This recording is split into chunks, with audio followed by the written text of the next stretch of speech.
নমস্কার বন্ধুরা, কেমন আছো তোমরা? অনেকদিন পর, কারণ যাদের পডকাস্ট নেওয়ার কথা ছিল তারা একটু বিজি, তাই জন্য পডকাস্টটা নিতে পারছি না এবং চ্যানেলটাতে প্রায় 1 মাস ধরে কোনো ভিডিও দেওয়া হচ্ছে না। তার জন্য ভাবলাম যে ভিডিওটা দিয়েই দেই আজকে, যদিও পডকাস্ট আসবে পরে। হরার পডকাস্ট আজকে আহ, পাংদার সঙ্গে অনেক দিন আগে করেছিলাম, প্রায় দু মাস আগে করা ছিল, দুটো অ্যাডভান্স করে রেখেছিলাম। তো সেটার মধ্যে যেটাতে পাংদার 3টে গল্প বলেছে, পাংদার আর সাথে ঘটা হরার ইনসিডেন্ট, তো সেটাই আজকে তোমরা শুনবে। তো বেশি ভনিতা করবো না, সরাসরি চলে যাবো ভিডিওতে। নমস্কার বন্ধুরা, কেমন আছো তোমরা? আশা করি তোমরা সকলে ভালো আছো। তোমরা তো পাংদাকে পডকাস্টে পেয়েইছো আর সেটা আপলোডও হয়ে গেছে। সো পাংদা আজকে তোমাদের সাথে শেয়ার করবে তার তার না সরি তার প্রিয়জনের জীবনে ঘটা কিছু সত্যিকারের ঘটনা। তো আমি বেশি ভনিতা করব না, সরাসরি চলে যাব আজকের magic of bike chilling stories এর এপিসোড নাম্বার 3-তে সঙ্গে পাংদা। হ্যালো মৈনাক, কেমন আছো? খুব ভালো লাগছে তোমার এই হরর পডকাস্টে এসে। অ্যান্ড আজকে আমি কিছু তোমার সাথে এরকমই প্যারানর্মাল বা ভুতুড়ে যে জিনিসগুলো হয়েছে আমার প্রিয়জন, অ্যান্ড কয়টা স্টোরিজ তো আছে যেটা খুব রিসেন্টলি হয়েছে, অ্যান্ড কয়টা স্টোরিজ আছে যেগুলো আমি নিজে তো কোনো সময় অনুভব করিনি, বাট তাদের থেকে আমি শুনেছি। অ্যান্ড তাদের যে লাইফ এক্সপিরিয়েন্সটা আছে আমি ওটাই তোমাকে শেয়ার করতে চাই। আমার পিস্তুত দাদা আছে, সে ফরেস্ট রেঞ্জার। আমি এটা কেন বললাম, কারণ তাদের কাজটাই হলো জঙ্গলের ভিতরে। মোটামুটি অনেক বছর ধরেই হচ্ছে দাদা কাজ করছে। অ্যান্ড তো সেই মুহূর্তগুলোতে তাদের অনেক গভীর জঙ্গলের মধ্যে রাত্রি ধরো 3টা 4টার দিকে থাকতেও হয়। তো তখনই তার সাথে অনেক প্যারানর্মাল জিনিস হয়েছে, যেটা আমাদের বাড়ি যখন আসতো তখন শেয়ার করেছিল তার লাইফের ইনসিডেন্টগুলো। সেটার মধ্যে একটা দুটা স্টোরি তোমাকে বলছি। এটা পানবাড়ির ঘটনা। পানবাড়ি বলে একটা জায়গা পানবাড়িটা আছে। কোথায়? এটা পানবাড়ি? পানবাড়ি আমারও ঠিক আইডিয়া নেই, ভুলে গেছি, আমি গেছিলাম অনেক আগে। শামুকতলা হতে মানে পানবাড়ি পড়ে। যারা হতে লিসেনার পারে, আছে হতে তারা পারে। হয়তো জানবে জিনিসটা পানবাড়ি কোথায় আছে। একবার কমেন্টসও বলে দিও অ্যাড্রেসটা কোথায় আছে, ঠিক আছে? ওটাই কমেন্টস আর বলে দিও। যা হোক, কন্টিনিউ। হুম, যেটা বলছিলাম, তো দাদাটা আমাকে বলেছিল একবার ওইখানে একটা পুলিশ ছিল, সে বাইক নিয়ে সেম রুট দিয়ে যাওয়া আসা করতো। অ্যান্ড একদিন তার ওই গাড়িটাকে কয়টা ডাকাত ধরে এবং সেই মুহূর্তে সে পুলিশটাকে খুন করে ওরা চলে যায়। অ্যান্ড তারপরেই তার ডেড বডি পাওয়া যায়।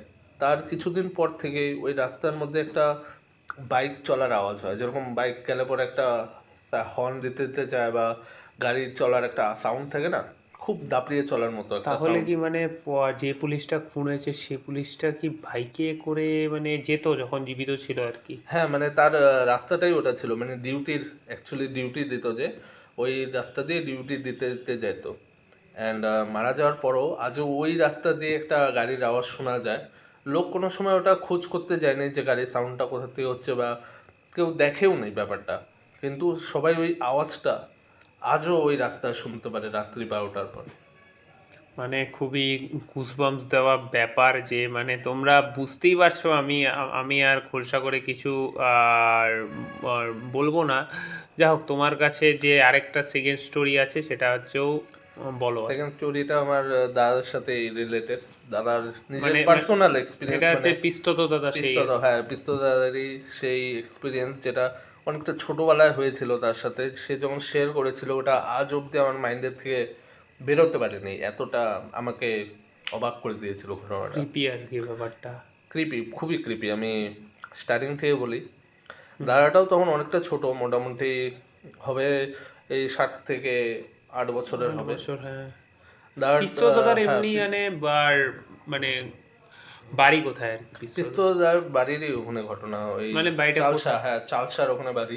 যা- তো চালসার ওখানে ওদের কোয়ার্টার ছিল, ওখানে থাকতো। ওইখানে একটা দারোয়ান ছিল, সেই দারোয়ানটা ওখানে কাজ করতো অনেক বছর ধরে। অ্যান্ড ওই দাদাটা একদিন বাড়িতে একা ছিল বলতে গেলে। আমার যে পিসি আছে আর পিসামশাই যে ছিল হয়তো কোনো কাজে দাদাকে বাড়িতে থুয়ে চলে গেছিলো। তো দাদার একটা পরিচিত কাকু বা জেঠুর মতো কেউ ছিল, সে হচ্ছে একদিন তাকে নিজের বাড়িতে রাখে। তো ওই সময়েরই এটা ঘটনা, ওইখানে একটা দারোয়ান ছিল, সে দারোয়ানটার কিছু কারণবশত সে মারা যায়, ঠিক আছে।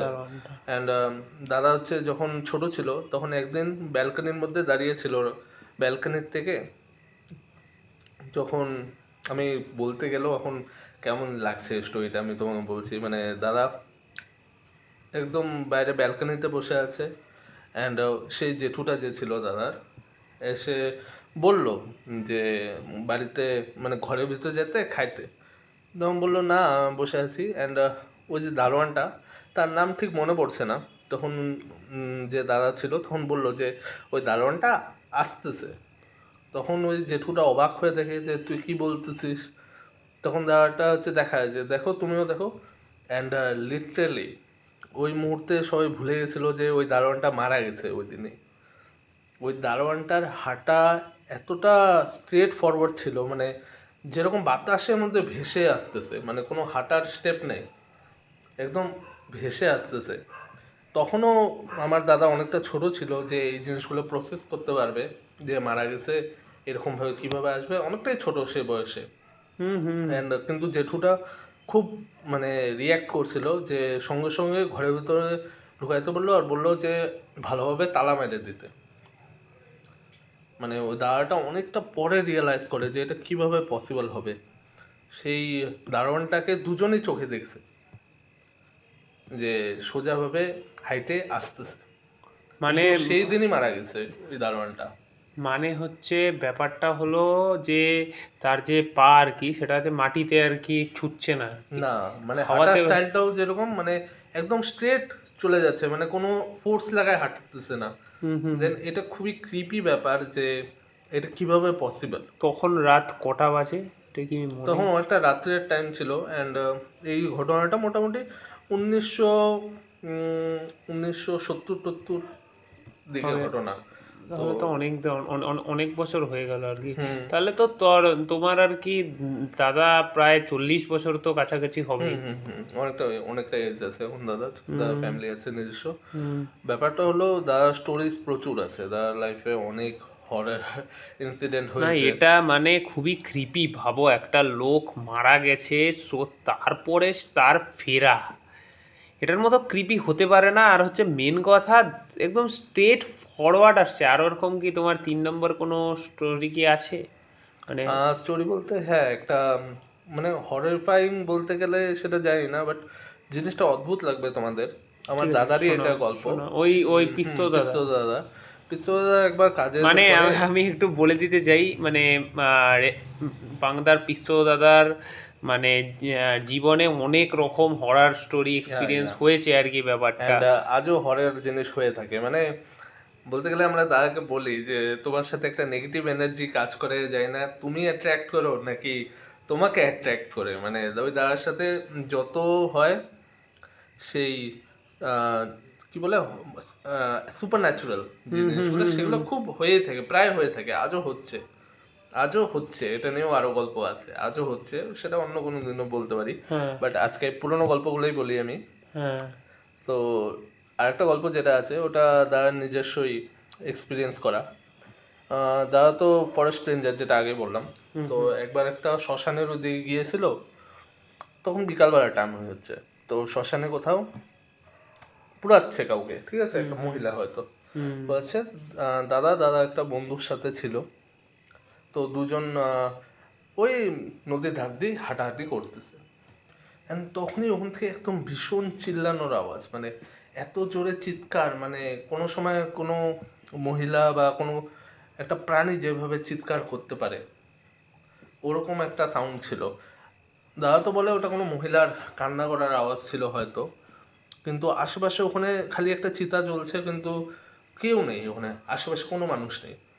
দাদা আমাকে আজও তখন হচ্ছে রাত বিকালবেলার সময় হবে, মোটামুটি বিকালবেলা, মানে প্রায় রাত হচ্ছে আর কি। হ্যাঁ, আর সেখানে কোনো মানুষও ছিল না, মানে এরকম নির্জুম জায়গা একটা, কোনো মানুষ নেই, জাস্ট একটা চিতা জ্বলছে। অ্যান্ড ওই চিতার আশেপাশে থেকে হয়তো ওই মর্মান্তিক চিৎকারটা শোনা যাচ্ছে। দাদারা অনেক সময় আমাকে বলে যে অনেক সময় কি হয়, মানুষের আত্মা বুঝতে পারে না যে সে মারা গেছে, যখন সে দেখে নিজের শরীরটাকে পুড়ে যেতে, ওই জিনিসটা হয়তো সে সামনের থেকে এক্সপিরিয়েন্স করতে পারে, অ্যান্ড সেই কারণেই হয়তো সে কান্দে।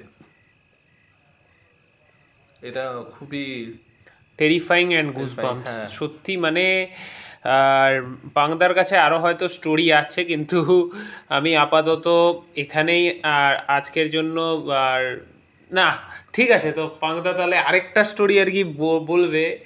সো আর বলো। অ্যাকচুয়ালি আমি জানি না এটাকে সেকেন্ড পার্ট করলে কি ভালো হয় নাকি, কেন কি আরেকটা স্টোরি যে আছে ওটাও অনেকটা লং, অ্যান্ড ওটা রিসেন্টলি একটা ঘটনা। না, যদি তুমি বলো। চাও ওটাকে একটা পার্টে করতে পারো, কিন্তু নেক্সট একটা পার্ট বানাতে পারো ওটা নিয়ে। তাহলে মানে 10 মিনিট তো প্রায় হয়েই গেল। সো ঠিক আছে, ওটা হচ্ছে তাও কত মিনিটের স্টোরি আর কি হবে? ওটা যত ডিটেলে বলা যেতে পারে সেটার উপর ডিপেন্ড করে, অ্যান্ড আমি বলতে পারি ওটা ওয়ার্থ ইট হবে তোমার জন্য। তো ওই যে স্টোরিটা আছে ওটা একটু ডিটেল হবে। সো ওটা নেক্সট কোনো এপিসোডে আমরা কভার করব। তো আজকের জন্য মাত্র 3টা স্টোরি থাক। তো এরপরে পাঙ্গাদা আবারও আসবে এবং তোমাদেরকে স্টোরি শোনাবে। এবং আজকের জন্য এইটুকুই। দেখা হবে ম্যাজিক অফ মাইকের পরবর্তী এপিসোডে অন্য কোনো গেস্টকে নিয়ে। ততক্ষণের জন্য